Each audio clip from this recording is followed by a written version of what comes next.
Dios les bendiga, mis amados hermanos. Vamos a continuar con el estudio de la segunda carta de Tesalónicas. Hoy vamos a analizar el capítulo 2, ¿verdad? Donde vemos el interés del apóstol Pablo de confirmar a la iglesia, de afirmar a la iglesia con respecto a la venida de nuestro Señor Jesucristo. Porque estaban un poco confundidos por escuchar las enseñanzas que no eran de los apóstoles, ¿verdad? Del Señor Jesucristo, sino que eran malas interpretaciones con respecto a este maravilloso acontecimiento. Porque acuérdense que era una iglesia que sufría persecución, que tenía mucha tribulación y muchas cosas que estaban sucediendo en esa época parecían que eran los tiempos del fin y les querían hacer creer que la segunda venida de Cristo ya se había dado, como que ellos se habían quedado. Y empieza el capítulo explicándole con respecto a la segunda venida de Cristo. Ese es el propósito del segundo capítulo, de explicar cómo se dará la segunda venida de nuestro Señor Jesucristo, y también hace mención de la venida secreta cuando dice nuestra reunión con Él en el verso 2.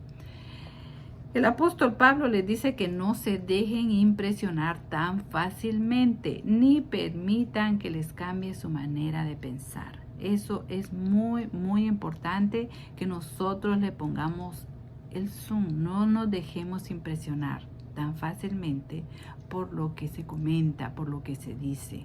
Nosotros debemos dejarnos impresionar única y exclusivamente por la palabra de Dios, que es revelada por el Espíritu Santo de Dios.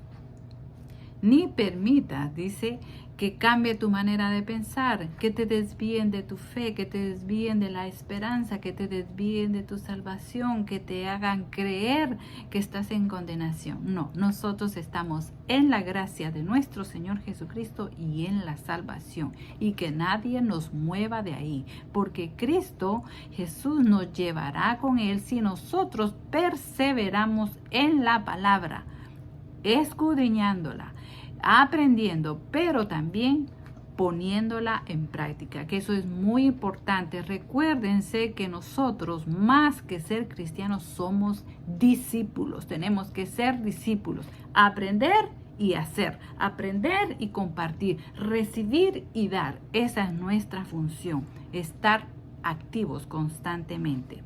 Y luego les dice, ni se inquieten, ni se asusten, ni por espíritu. Espíritu puede ser el don de la profecía o profetas que comiencen a decir cosas que no son verdad. ¿Verdad?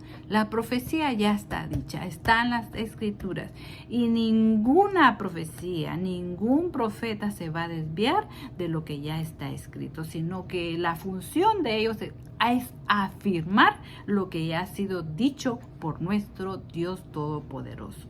Ni por palabras.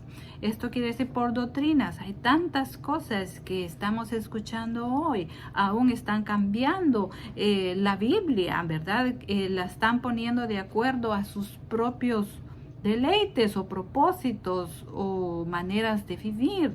No, debemos de estar muy alertas, que no nos inquiete nada. Ni por carta, dice, como si fuera nuestra, una carta como que fuera enviada de un apóstol. No. No se deben de inquietar.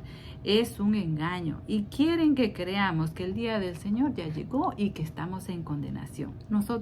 A nosotros Dios no nos eligió para condenación, sino para salvación. Gloria al Señor.